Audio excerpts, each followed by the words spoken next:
નમસ્કાર દર્શક મિત્રો, નિર્માણ ન્યૂઝના ખાસ કાર્યક્રમ હોટ ટોપિકમાં આપની સાથે હું છું ધર્મી। દર્શક મિત્રો, જે પ્રકારે આપણે જાણીએ છીએ કે અત્યારે સમગ્ર ગુજરાતમાં એક તરફ સ્થાનિક સ્વરાજ્યની ચૂંટણીનો જંગ જામ્યો છે।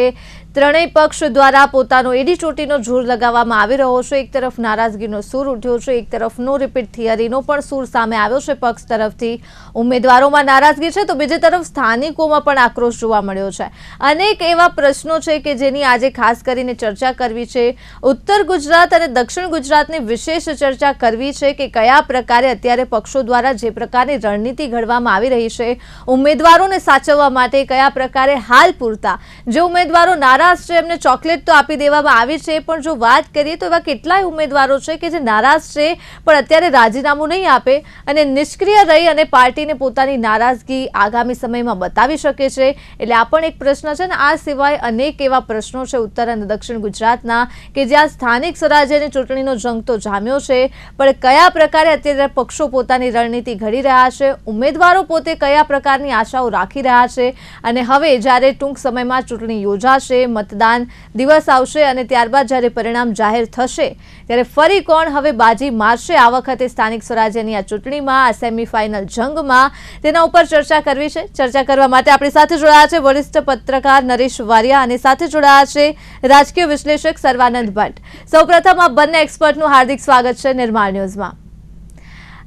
સૌથી પહેલા જો નરેશજી આ સમગ્ર ચર્ચાની શરૂઆત કરીએ તો ભાજપની નો રિપીટ થિયરીથી જ જો હું શરૂઆત કરું નરેશજી, શું લાગે છે કયા પ્રકારે અત્યારે જે પ્રકારે એક તરફ કહેવામાં તો આવી રહી છે નો રિપીટ થિયરી અમે અપનાવી રહ્યા છીએ, જૂના જે જોગીઓ છે એમને રિપીટ કરવામાં નથી આવ્યા, યુવાઓને મોકો આપવામાં આવ્યો છે, પણ તેની સામે જે નારાજગીનો આ સૂર ઉઠ્યો છે એ ખૂબ જ વિશાળ પ્રમાણમાં જોવા મળ્યો છે। ખાસ ભાજપની જો હું વાત કરું તો શું લાગે છે આ થિયરી ભાજપને કેટલી નડશે? ધર્મે પહેલી વાત તો ભારતીય જનતા પાર્ટી દ્વારા આ વખતે કોઈ સંપૂર્ણપણે નો રિપીટ થિયરી અપનાવવામાં નથી આવી। જ્યાં એમને લાગ્યું છે જીતી શકે એવા ઉમેદવારો છે, બહુ વિવાદિત ન હોય એવા ઉમેદવારો છે, એમને રિપીટ કરવામાં આવ્યા છે। પણ જે બીજા બે ક્રાઇટેરિયા નક્કી કરવામાં આવ્યા હતા, એક પરિવારવાદ અને બીજું જે 60 વર્ષની ઉપરની ઉંમરના અને 3 ટર્મની જે વાત હતી, એની અંદર મને લાગે કે એ પરિબળ સચવાયું છે। 60 વર્ષથી મોટી ઉંમરના હોય એ મોટા ભાગના, લગભગ સુરતની વાત કરું કે દક્ષિણ ગુજરાતની વાત કરીએ તો લગભગ કોઈને ટિકિટ આપવામાં નથી આવી। 3 ટર્મ વાળા જે છે એમને પણ બાકાત રાખવામાં આવ્યા છે।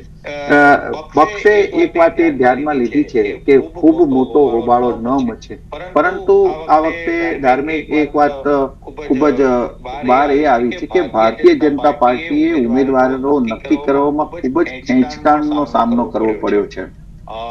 એટલી બધી ખેંચતાણ કે અમારા સુરતની જો વાત કરું તો સુરત છે, નવસારી છે, એ જે બે મહાનગરપાલિકા, નવસારી નવી મહાનગરપાલિકા નિર્મિત થવાની છે ને એની પહેલી ચૂંટણી યોજાય છે, તો એના ઉમેદવારો પસંદ કરવા માટે એમણે ખૂબ લાંબી ખેંચતાણ કરવી પડી અને સુરતના ઉમેદવારો તો 3 તબક્કામાં એમણે જાહેર કરવા પડ્યા। એટલે જે જૂથવાદની જે વાત છે, તમે કહ્યું કે નો રિપીટ થિયરી છે, જે રહી ગયા છે શું કરશે?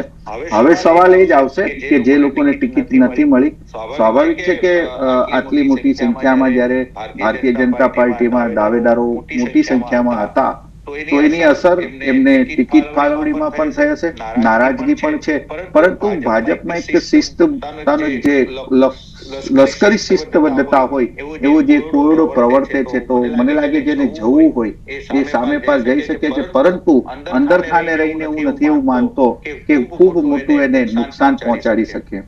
જે પણ કઈ પરિસ્થિતિ સર્જાશે એ જો સામે પડીને કોઈ આવશે તો મને લાગે જે બેઠકોની અંદર એનું જે ધાર્યું છે એની અસર ચોક્કસ થશે।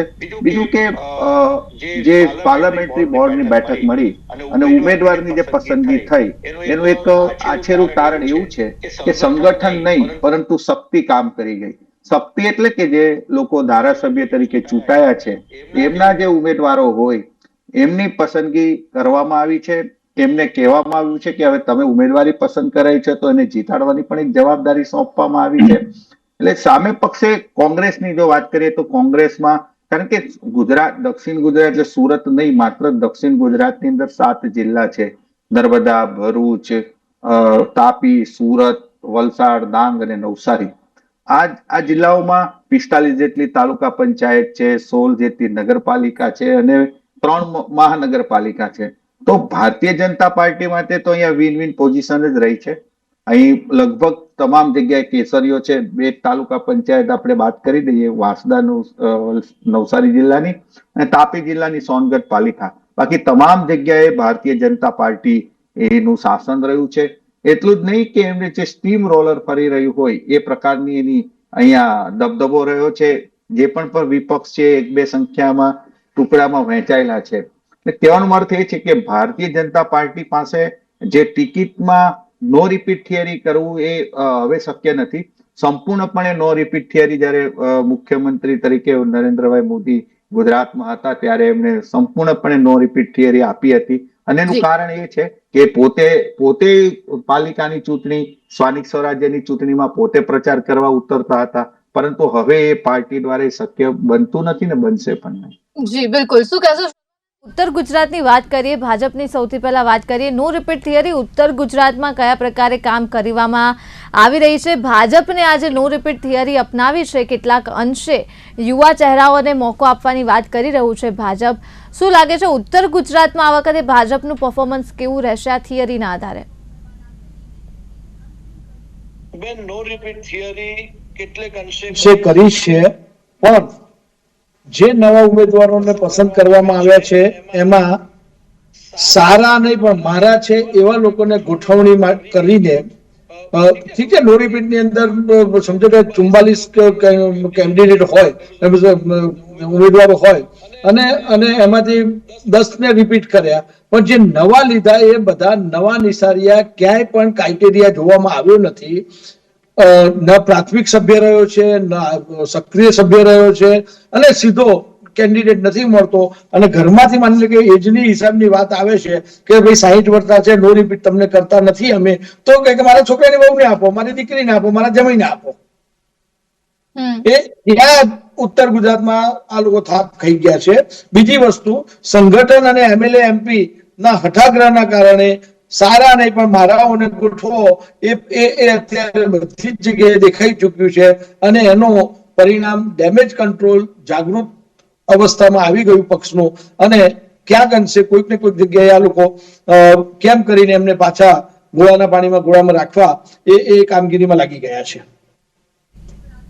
બિલકુલ. નરેશભાઈ, શું કહેશો? જે પ્રકારે આપણે જો દક્ષિણ ગુજરાતની વાત કરીએ, ભાજપની વાત કરીએ, આગળ પણ કરીએ, પણ બીજા પક્ષ કોંગ્રેસની, વિપક્ષની વાત કરીએ, જે પ્રકારે 2021નું જો આપણે રિઝલ્ટ જોઈએ તો જે પ્રકારે કોંગ્રેસનું ધોવાણ થયું હતું એ ચૂંટણીમાં, એ રિઝલ્ટમાં, અને પછી પ્રદેશ પ્રમુખે રાજીનામા આપવાની પણ ફરજ પડી ગઈ હતી. આ વખતે શું લાગે છે નરેશભાઈ, કયા પ્રકારે કોંગ્રેસ છે પોતાના પાસાઓ ગોઠવશે, કઈ પ્રકારે રણનીતિ ઘડશે કે આ વખતે જે 2021નું જે પરિણામ છે એના કરતા સુધરશે કે બગડશે? કોંગ્રેસનું રિઝલ્ટ કેવું રહેશે દક્ષિણ ગુજરાતમાં? દક્ષિણ ગુજરાતમાં કોંગ્રેસ માટે હવે ગુમાવા જેવું કંઈ જ નથી. એમને વકરો એટલો નફો એવી પરિસ્થિતિ સર્જાઈ ગઈ છે. એક સમયે કોંગ્રેસ માટે દક્ષિણ ગુજરાતનો આદિવાસી જે બેલ્ટ છે, મેં જેટલા જિલ્લાઓની વાત કરી, સુરત જિલ્લો પણ એમાં આવી જાય, એ આદિવાસી અને શહેરી વિસ્તારના આખા પટ્ટા છે જેની અંદર કોંગ્રેસનો દબદબો હતો.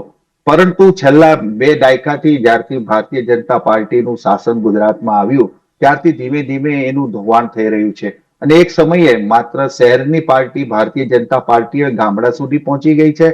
તાલુકા પંચાયતોમાં મેં કહ્યું એવી રીતે એમનું વર્ચસ્વ છે. કોંગ્રેસનું ગઈ વખતે સુરત મહાનગરપાલિકામાં એક પણ બેઠક નહોતી. આગળ મેં કહ્યું તાલુકા પંચાયત, જિલ્લા પંચાયતમાં ગણી ગાંઠી 1-2 બેઠકો આવી હતી.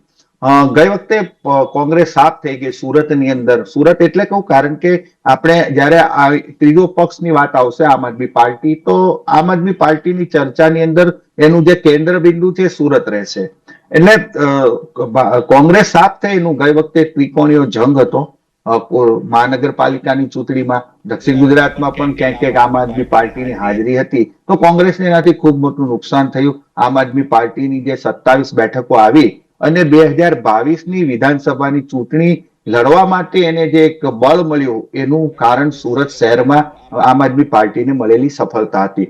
તો એની સામે આમ આદમી પાર્ટીએ જે જગ્યા કરી, તો એનું સૌથી મોટું નુકસાન ભારતીય જનતા પાર્ટીને તો બેઠક ગુમાવવાનો વારો આવ્યો, પરંતુ સૌથી મોટી નુકસાન કોંગ્રેસને થયું. કોંગ્રેસની વિપક્ષની કે જે બીજા પક્ષની જે સુરતની અંદર કે દક્ષિણ ગુજરાતની અંદર એની જે પકડ હતી એ ચોક્કસપણે એ નબળી થઈ. આ વખતે ચૂંટણીની અંદર કોંગ્રેસમાં સ્વાભાવિક છે કે ભારતીય જનતા પાર્ટીમાં ખેંચતાણ થવા છતાં એક બે તબક્કા થવા છતાં તમામ ઉમેદવારોની યાદી તો એણે બહાર પાડી, પરંતુ કોંગ્રેસ તો એ યાદી પણ બહાર ન પાડી અને એમણે એક બીજો રસ્તો અપનાવ્યો કે ફોનથી ઉમેદવારોને જાણ કરવી. એનું કારણ પણ એ છે કે ગઈ લોકસભા ચૂંટણીની અંદર સુરતની અંદર કોંગ્રેસને ખરાબ અનુભવ થયો હતો. નિલેશ કુંભાણીએ જે પ્રકારે પોતાની આખું જે ડ્રામા થયો અને ભારતીય જનતા પાર્ટીની બેઠક બિનહરીફ આવી ગઈ, તો કોંગ્રેસને ડરને કારણે એને ઉમેદવારો પસંદ સીધા કે લિસ્ટ આપવાને બદલે એવા ઉમેદવારો પસંદ કરવાનું નક્કી કર્યું કે ખૂબ એનાથી હોબાળો ન મચે. બીજું કે એમની પાસે આ વખતે ખરેખર જોવા જઈએ તો ઉમેદવારોની પણ ખોટ છે. એમને ઉમેદવારો શોધવા પડે એવી પરિસ્થિતિ કોંગ્રેસની પ્રવર્તે છે. સાથે સાથે માત્ર શહેરી વિસ્તારની વાત નથી, ગ્રામ્ય સ્તરે પણ આ પરિસ્થિતિ છે ને ભારતીય જનતા પાર્ટી એની સામે કોંગ્રેસનું રહ્યું સહ્યું પણ ક્યાંક એનું અસ્તિત્વ કે બળ હોય તો એ પણ મિટાવી દેવા માટે પ્રયત્નશીલ હોય છે. ગઈકાલનો જે જયારે ઉમેદવારોની પસંદગી કરવામાં આવી તો વ્યારા નગરપાલિકા છે, તો વ્યારા નગરપાલિકાના જે વિપક્ષના નેતા હતા અધ્વર્યુ કરીને એમને કોંગ્રેસમાંથી ભારતીય જનતા પાર્ટીમાં લઈ લીધા અને એમને સીધી ટિકિટ પણ ફાળવણી કરી દીધી. તો ભારતીય જનતા પાર્ટી જે પ્રમાણે વિપક્ષ નહીં એટલે લડાઈ જંગની અંદર એક ભયાનક રીતે જંગ કરી અને વિપક્ષનો સફાયો જ કરી નાખો એની જે એક ટેન્ડન્સી અપનાવી છે, તો કોંગ્રેસ માટે અહીંયા જગ્યા કરવી મુશ્કેલ છે. બીજું કે એક સમયે કોંગ્રેસ માત્ર નેતાઓની પાર્ટી રહી ગઈ હતી, હવે તો નેતાઓની પણ એને ખોટ છે, કાર્યકર્તાઓની નથી, એનું નેટવર્ક છે. એટલે આમ આદમી પાર્ટી જો કે ગ્રામ્ય વિસ્તાર છે ત્યાં હજુ કોંગ્રેસને માટેના જે કમિટેડ વોટર્સ છે કે જે પણ કઈ થોડા ઘણા એનું અસ્તિત્વ બચ્યું છે એ રહ્યું છે, પરંતુ અત્યારે જે સ્થાનિક સ્વરાજ્યમાં દક્ષિણ ગુજરાતમાં જ્યાં ધારો કે ચેતર વસાવાનો વિસ્તાર છે તો ત્યાં આમ આદમી પાર્ટીનું થોડું જોર ને અસ્તિત્વ રહેશે, પરંતુ બીજા વિસ્તારોમાં ગ્રામ્ય વિસ્તારોમાં એની અસર નથી. વલસાડ જિલ્લામાં નવસારી જિલ્લામાં વાંસદા જે વિસ્તાર છે કે કોંગ્રેસના લડાયક ધારાસભ્ય અનંત પટેલનો વિસ્તાર છે, તો ત્યાં કોંગ્રેસ એની મજબૂત સ્થિતિમાં જરૂર રહે છે, પરંતુ આપતરો સમગ્ર દક્ષિણ ગુજરાતની વાત કરીએ તો કોંગ્રેસ માટે હજુ પણ મુશ્કેલી છે. જો કે ભરૂચની અંદર જેના પૂર્વ ધારાસભ્ય હતા કિરણ સોલંકી એ ઘર વાપસી કરી છે, તો ઘણું સાયલન્ટ રીતે કોંગ્રેસ જઈ રહી છે, પરંતુ એ બધામાં કોંગ્રેસ કેટલી સફળ બને એ પણ જોવું રહ્યું. અને એના કરતા પણ એક પરિસ્થિતિ એ છે અત્યારે ઉમેદવારી તો નોંધાઈ જશે, પછી જે ખેલ ને દાવ થાય છે કે ઉમેદવારી પરત ખેંચવાના જે દિવસો આવશે ત્યાં સુધીમાં શું થાય છે એ કોંગ્રેસ માટે આપણે એની પર પણ નજર રાખવી પડશે. એટલે ઉમેદવારી પત્રક જયારે પરત ખેંચવાના દિવસો, શું લાગે છે ગયા વખતે જે પ્રકારે જનતા સાથે અન્યાય થયો હતો આ વખતે જો કોંગ્રેસની વાત કરીએ તો એવા મૂર્તિયાઓ એમને સિલેક્ટ તો કર્યા છે, ફોન કરીને જાણ કરી છે, પણ શું લાગે છે કેટલી એવી શક્યતાઓ છે કે આ વખતે પણ ગયા વખતે જે ઘટના ઘટી હતી સામાન્ય જનતા સાથે અન્યાય થયો હતો આ વખતે એ ઘટનાનું પાછું પુનરાવર્તન ન થાય? સ્વાભાવિક છે, આપણી ઈચ્છે પુનરાવર્તન ન થાય, પરંતુ સામે કઈ રીતની રણનીતિ છે કે એને જે ઉમેદવારો પસંદ કર્યા છે એ કેટલા ટકી શકે છે. કારણ કે ભારતીય જનતા પાર્ટીની એક નીતિ રીતિ રહી છે. હું પાછો થોડુંક સુરતને કેન્દ્રમાં રાખીને એક બીજી વાત કરીશ કે સુરતની અંદર આમ આદમી પાર્ટીની 27 બેઠકો આવી, પછી આમ આદમી પાર્ટીના જે નગરસેવકો હતા એનો પક્ષ પલટો કરવામાં આવ્યો અને ભારતીય જનતા પાર્ટીમાં એને સામેલ કરવામાં આવ્યા. આંકડાની દ્રષ્ટિએ જોઈએ તો સુરત મહાનગરપાલિકામાં ત્યાં 93 બેઠકો જીતેલા ભારતીય જનતા પાર્ટીને કોઈ પણ કામમાં બહુમતીમાં એમને કોઈ પણ પ્રકારે વિપક્ષ ક્યાંય નડે એવી સંખ્યાબળ ધરાવતું નહોતું, પરંતુ પ્રજામાનસમાં એક મેસેજ જાય કે આમ આદમી પાર્ટીના જે પણ કોઈ જે ચૂંટાઈને આવશે એટલે તમે ભારતીય જનતા પાર્ટીના જો તમે ઉમેદવારને ચૂંટી લાવ્યા હશો, એ પ્રજાપ્રતિનિધિ બન્યો હશે તો એ પક્ષ પલટો નહીં કરે, પરંતુ અન્ય પાર્ટી આ તમે જે ઈમાનદાર પાર્ટીની વાત કરો છો, કારણ કે આમ આદમી પાર્ટી અહીંયા જે એનું સ્ટ્રોંગ હોલ્ડ કરવાનો પ્રયત્ન કર્યો, સ્ટ્રોંગ હોલ્ડ કર્યો એનું કારણ એ કે અમે ઈમાનદાર પાર્ટી છે, તો ઈમાનદાર પાર્ટી કહેવાથી પાર્ટીના નેતાઓને લઈ આવ્યા, પ્રજાપ્રતિનિધિઓને લઈ આવ્યા. અને બીજું કે આપણે ત્યાં સ્પષ્ટપણે દેખાતું નથી હોતું, પરંતુ કોઈ પણ વ્યક્તિ જ્યારે પક્ષ પલટો કરે તો ક્યાં એને પદ આપવામાં આવતું હોય છે, એ આપણને નજરે દેખાતી હું એને લાંચ કહું છું, એ નજરે દેખાતી લાંચ હોય છે. પરંતુ જે નજરે ન દેખાતો એવો આર્થિક વહીવટ થતો હોય એવી વાતો થતી હોય છે, અને ઘણી એ વાતોમાં તથ્ય પણ હોય. તો એ જે આખું જનમાનસની અંદર એક એની છાપ પડે, તો હું એવું માનું છું કે કોંગ્રેસના ઉમેદવારો સાથે પણ એ બની શકે છે. કારણ કે સુરતમાં ગઈ લોકસભાની ચૂંટણીમાં જો આ થયું હોય તો અમે ત્યારે પણ મેં કહ્યું હતું, ઘણી બધી ચર્ચાઓમાં આપણી જે જીટીપીએલ છે એની ચર્ચાઓમાં પણ મેં કહ્યું હતું કે આ એક નવો એક રસ્તો જે છીંડું હોય છે, સિસ્ટમનું છીંડું દેખાઈ ગયું છે. મને લાગે કે એના કારણે હું એવું આકલન કરું છું કે ક્યાંક વિપક્ષના જે ઉમેદવારો છે એ કદાચ છેલ્લી ઘડીએ પણ વંડી એને ઠેકારવામાં ન આવે. બિલકુલ. સર્વાનંદજી, શું કહે? જો વાત કરીએ તો કોંગ્રેસની પણ પરિસ્થિતિ કંઈક તો ભાજપ જેવી છે, જેમાં પણ નારાજગીના સૂર તો ઉઠી જ રહ્યા છે. હાલ એ વસ્તુ અલગ છે કે કોંગ્રેસ પાસે ઉમેદવારોની પણ કમી છે અને કાર્યકર્તાઓની પણ કમી છે, અને એમાં પણ નારાજગીનો સૂર ઉઠ્યો છે. જે બચ્યા છે કાર્યકર્તાઓ અને ઉમેદવારો, એમાં પણ ક્યાંક અસંતોષ જોવા મળ્યો છે. કોંગ્રેસની વાત કરીએ સર્વાનંદજી, શું લાગે છે ઉત્તર ગુજરાતમાં કયા પ્રકારે હવે કોંગ્રેસે કામ કરવાની જરૂરિયાત? આ વખતે જો જોવા જઈએ તો કોંગ્રેસનું પરફોર્મન્સ કેવું રહેશે? પરફોર્મન્સની વાત કરીએ છીએ તો જે ભૂતકાળમાં માધવસિંહ સરકાર વખતે ખામ થિયરીથી સરકાર વર્ષો સુધી ચલાવી, એ જ પદ્ધતિ ભાજપ અત્યારે ઓબીસી 20% સીટો વધારી અને ઇલેક્શનના મૂડમાં છે. બાય હુક ઓર કુક સરકાર બનાવી, કોર્પોરેશન બનાવવા, જે કંઈ પણ ઇલેક્શનો હોય, સ્થાનિક સંસ્થાના હોય કે વિધાનસભા કે પાર્લામેન્ટના હોય, વસ્તુ એક જ છે આ લોકો પાસે, હુક ઓર કુક. સરકાર બનાવી, કોંગ્રેસમાંથી લાવો, ભાજપમાંથી લાવો, ભાજપના તો છે, અથવા તો જે મારા તમારા સારા છે એવા લોકોને લાવો, આપમાં ગાબડું પાડો. એના કારણે ઓરિજિનલ ભારતીય જનતા પાર્ટીના વારસઈ સભ્યો જે પેઢીનામા વાળા જેવા હતા એવા પરિવારોની ટિકિટોને ક્યાંક સાઈડમાં કરી અને જે ક્યારે ભાજપનો કઈ પડદામાં દેખાયા નથી, અથવા એવા લોકોને શોધીને લાવ્યા કે ચાલ તને ટિકિટ આપી દે છે, જોડાઈ જા. એટલે એમને અત્યારે એ છે કે ભાજપના કમરના નિશાન ઉપર થુવર ઉભો રાખીશું તો પણ જીતી જવાશે. જેમ ભાઈએ કીધું એમ કે અમને તમારી કોઈ જરૂર નથી, અમારે જીતવાનું છે. એક વાત. બીજી વસ્તુ એ છે કે ખાન થિયરી જે ચાલી એ જ પદ્ધતિ અત્યારે ભાજપ ચલાવી રહી છે ઓબીસી ના નામે. વોટ બદલવાની વાત આવે છે. વિશ્વકર્માજીના પોતાના પ્રથમ વખતના વક્તવ્ય જો સાંભળીએ આપણે તો એમને કીધું એમએલએ એમપી ની વાતને નહીં, લોકલ સંગઠન કહેશે તે પ્રમાણે કરવાનું. એ કોઈ નિયમો બધા દેવે મુકાઈ ગયા, બધાએ પોતપોતાની રીતે ટિકિટો ફાળવી છે. માટે કોંગ્રેસનું તો જે થવું હોય થાય. ભારતીય જનતા પાર્ટીના સીધી લીટીના સભ્યો આજે ક્યાંક હડસેલે હોંશે ધકેલાઈ ગયા છે એ દેખાય છે. હવે એ કેટલી રીતે સુસુપ્ત રહીને પક્ષને ફાયદો કરી આપે છે કે નુકસાન કરી આપે છે એ જોવાનું રહેશે.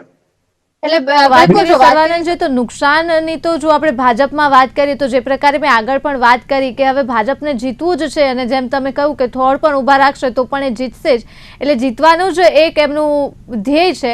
પણ જો સાથે જ વાત કરીએ ભાજપની, ભલે કોંગ્રેસને આપમાં એ લોકો ગાબડું પાડે, પણ જે કાર્યકર્તાઓ તેમના કેપેબલ હતા અને એમને ટિકિટ નથી મળી, અને એ કેપેબલ કાર્યકર્તાઓ જે છે ભલે આજે રાજીનામું નહીં આપે, આજે કદાચ વાત નહીં કરે, આજે પોતાની નારાજગી નહીં ઠાલવે, પણ ચોક્કસપણે એ લોકોને હવે પક્ષ પરથી અને વિશ્વાસ તો ઉઠી જવાનો છે સંગઠન પરથી, નિષ્ક્રિય રહેશે, કામ નહીં કરે, અને એ પ્રકારે પક્ષમાં પોતાની હાજરી રહેશે. પણ ક્યાંક નુકસાન તો ભાજપને આવાથી થશે જ. ઉત્તર ગુજરાતમાં આ બાબતે કેવી પરિસ્થિતિ છે? જે તમે કહ્યું એની સાથે એટલા માટે સહમત છીએ કે કોંગ્રેસના જે પાસે તો માની લો કે એની પાસે નેતૃત્વ પણ નથી અને કાર્યકર્તા પણ નથી. જે છે એ લોકો ભાજપમાં ગોઠવાઈ ગયા, એમને એમની દુકાન ચલાવવાની છે માટે, અને એમને પહેલા હરોળમાં બેસાડી અને પોતાની દુકાન ભાગીદારીમાં ચલાવી દીધી. ભારતીય જનતા પાર્ટીના જે દુઃખી અથવા તો જેમને નુકસાન કરીને સાઈડો કરી દેવામાં આવે પોતાના અહમના કારણે, પોતાના સગાવાદને ઉભો કરીને, અથવા ભાઈ પ્રદેશ પ્રમુખ તો બોલે અમારે ટિકિટ આપવાની છે અને અમે જીતાડીશું કે હરેજો, અને જે પાયાના કાર્યકર્તાઓ હતા એમને મહેનત કરાવી, શેતંજીઓ પથરાવી, ખુરશીઓ ગોઠવાડાઈ, 15 વર્ષ 20 વર્ષ સુધી પક્ષના સમય જોયા વગર પક્ષને માત્ર મહત્વ આપ્યું છે, પરિવારને મહત્વ નથી આપ્યું, એવા લોકોના અસંખ્ય પરિવારોના નુકસાન કરતા કાર્યકર્તાઓ આજે જોવા મળે છે. કારણ કે તમે જોયું હશે 2 દિવસથી ચાલે છે અમદાવાદ કોર્પોરેશનની વાત કરો, તમે છેલ્લે દિવસ સુધી મેન્ડેટ નથી આપી શકતા. એટલે ભારતીય જનતા પાર્ટી મને ક્યાંક ને ક્યાંક તમે નિર્ણય શક્તિ ગુમાવી ચૂક્યા છો, અથવા તો તમારું લોકલ સંગઠન કેન્ડિડેટના બાયોડેટા સાથેનું તમે સંલગ્ન નથી કરી શકતા. સાથે MLA MP ના પોતાના હઠાગ્રહના કારણે બંને વચ્ચે કોઈક જગ્યાએ એવું પણ સાંભળવા મળ્યું કે MLA પક્ષને કીધું તમે તમારું સંગઠનનું કામ કરો, ટિકિટો મારે આપવાની છે, હું પાર્લામેન્ટરી બોર્ડમાં નક્કી કરીશ. એવા કારણોના કારણે ગઈકાલ રાત સુધી 11:30 તમારે આજે સવારે ફોર્મ ભરવાના હોય અને રાતે 11:30 તમે મેન્ડેટ આપો તો તને પાર્ટીને તમે એમ કહો છો કે અમે મોટું એક વટવૃક્ષ બની ગયા છીએ. તો આપણને એક નુકસાન, લોકો ચર્ચા તો કરવાના જ છે. વટવૃક્ષ તમારે તો જેવું ઇલેક્શન જાહેર થયું તમારે બીજા દિવસે મેન્ડેટો આપી અને કાર્યકર્તાઓને કહી દેવું છે કામે લાગજો, તમારી પાસે 5 દિવસ વધારે મળશે કામ કરવાના. ઇટ મીન્સ કે તમે ટિકિટો આપવા માટે તમે સમજો છો કે ક્યાંય બહુ ન થાય, બધું બોવાળ ના થાય, એટલે તમે જેટલા લોકોને કહેવાનું હતું એટલે લોકોને કહી દીધું કે કાગળિયા તૈયાર રાખો, કાલની વાત કાલે. અમારા હિંમતનગરની આજે વાત કરીએ, આજે રેલી સ્વરૂપે જે નીકળવાના હતા, સાહેબ કેન્ડિડેટ ડાયસ ઉપર નથી આવ્યો. કારણ કે શું કરે છે કે કાગળિયા તૈયાર કરે છે. ભાઈ બોલો કે વોર્ડ નંબર 4 ના આવો, વોર્ડ નંબર 2 ના આવો, વોર્ડ નંબર 1 ના આવો. તમારા જાહેર કરેલા કેન્ડિડેટો ડાયસ ઉપર આવી શકતા નથી, કારણ કે કાગળ તૈયાર કરવા જાય છે, કારણ કે છેલ્લી ઘડી ઉભો કર્યો છે, એટલે તારો મેન્ડેટ આવી ગયો છે.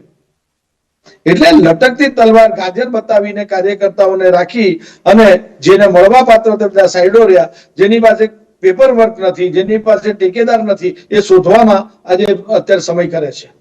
બિલકુલ સાચી વાત છે. આપણે નરેશભાઈ શું લાગે છે આજે નારાજગીની આપણે છીએ અને જે પ્રકારે આ છેલ્લી ઘડી સુધી નામ ન જાહેર કરવા અને આક્રોશ તો ચોક્કસપણે દરેક પક્ષમાં છે, એ પછી ભાજપ હોય, કોંગ્રેસ હોય કે આપ હોય, ક્યાંક અસંતોષ તો દરેક પક્ષમાં જોવા મળ્યો છે. આપની જો વાત કરીએ નરેશભાઈ, તો સુરતમાં જે પ્રકારે ગયા વર્ષનું આપણને પરિણામ ખબર જ છે કે આપે જે પ્રકારે પ્રદર્શન કર્યું હતું, આ વખતે શું લાગે છે? આમ આદમી પાર્ટીની જો વાત કરીએ તો આ વખતે પણ જે ગયા વર્ષના જેવું જે પરફોર્મન્સ હતું દક્ષિણ ગુજરાતમાં, આમ આદમી પાર્ટીનું આ વખતે કયા પ્રકારની રણનીતિ છે?